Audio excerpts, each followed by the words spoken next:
ibintu byo kwabonye muri episode 90 kuri filime yacu Agahinda k'imfubyi. Hanyuma tubona umukobwa Sine umugabo amutera gusa akanya twasobanukirwa uyu mugabo icyari cyo nikimugenza. So ikaze muri episode 91 kuri filime yacu Agahinda k'imfubyi. Dutangiranye umukobwa Sine ndetse yibaza avuga ati ese ibi bintu no birangendera ni ibiki? Ese uyu muntu undimo kugenda anera ni umuntu nyabaki? Sine byaramucanze cyane ndetse bimutera agahinda cyane, biramubabaza dore ko nako ari akagome abantu benshi barakanga. Kafashe umwanzuro kigiye inama karavuga ati reka njye kuba nabaza abantu basobanukiwe iby'abantu batazwi. Sine yerekeye ishamba ndetse agenda yivugisha yuko agiye kuba yareba umupfumu witwa Alexi, abantu bakamusobanurira ibyerekeye uriya muntu. Kubw'amahirwe make yaje kuba yatakwa nanakonda mu shamba ndetse anakonda igerageza kuba yamurya, gusa umukobwa Sine akizwa n'amaguru. Yarirutse anakonda igerageza kuba yamwirukaho dore ko nazo ziba zishonje zazibonye umuhigo. Sine yikiye mu mazi nyamara anakonda nayo iba izi koga ikomeza kugenda imwirukaho. Sine nibwo yagize amahirwe abona ubwato abujyamo ndetse aza kuba yakika iyi anakonda.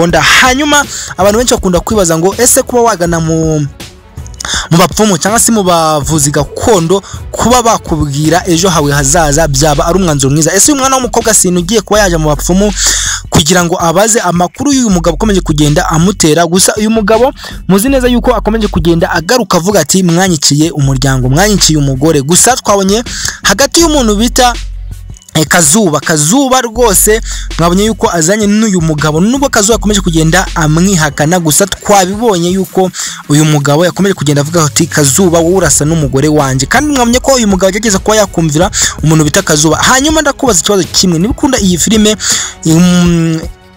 Agahinda k'imfubyi, niba ukunda ino filime Agahinda k'imfubyi ukaba wisanze ku murongo wa YouTube Umwe TV, kana subscribe tujye tubana muri filime Imagination ndetse na Bad Sense y'iyi filime. Niba amaze kuba wabikanda uri umuntu w'umugabo urakoze cyane. Hanyuma reka tukomeze n'ibibazo byacu.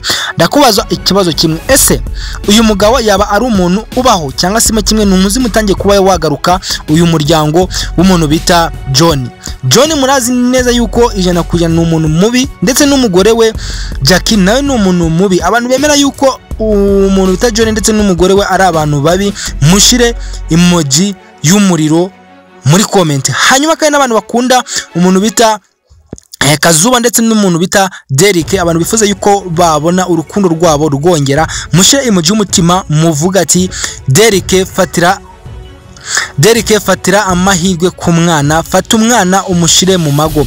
Murabona ko Derek akomeje kugenda ahangana n'umuntu bita John akomeje kugenda tera umuntu bita Derek ubwoba yuko ari bukubite umwana w'umukobwa cyangwa se ari buhohotera umwana w'umukobwa. Gusa ibi ngibi birashoboka kuko umwana w'umukobwa kuba aba mu rugo isaha ku isaha Derek ashobora kuba yamuhomba cyangwa se mo kimwe akaba yamurwaza. So guys, niyo gitekerezo ufite kuri iyi filime, niyo gitekerezo ko wagira umwana w'umukobwa Kazuba, niyo gitekerezo ufite kuba wabyira umwana w'umuhungu Derek, ushobora kuba wagishira muri comment, kandi ibitekerezo byanyu biramumotiva 5 kuri 5 kuko bituma dutekereza neza tukamenya ngo what next ni iki kuri cyangwa episode izatambuka. So guys sinabura gushimira abantu bose bamaze kuba bakanda subscribe cyangwa se abone kuri channel Umwe TV, kandi nizera ko Imagination filime zacu kugenda zibanyura 5 kuri 5. Reka dusubire kuri episode y'ejo 92, kandi nizera ko filime Agahinda k'imfubyi ikomeje kugenda ryohera 5 kuri 5. Ciao ndabakunda, dusubire.